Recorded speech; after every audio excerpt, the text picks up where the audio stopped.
Hi, I'm Katie Walley, Senior Director at Asda Money.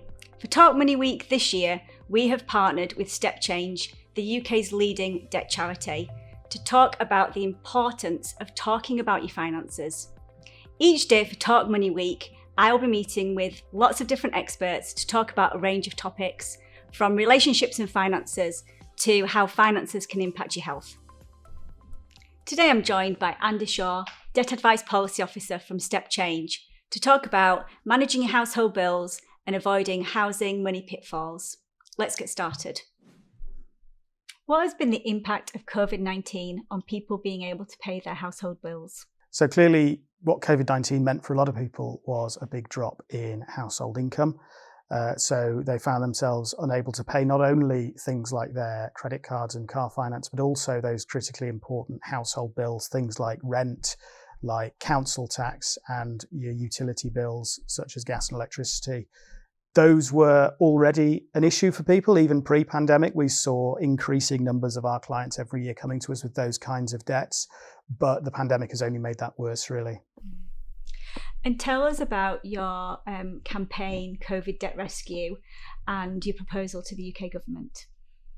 So what we found while we were looking at the types of clients who were coming to us for help during the pandemic was that actually people who are living in the private rented sector were most impacted. So they were most likely to be in jobs that were negatively impacted by the pandemic. And also because they tend to spend more of their household income on things like rent, then it meant that they were more exposed to a big drop in income. So things like an increase in rent arrears, in the threat of eviction are a big problem for people in that sector particularly. So the COVID Debt Rescue campaign is all about calling on the government to do more for people in that position.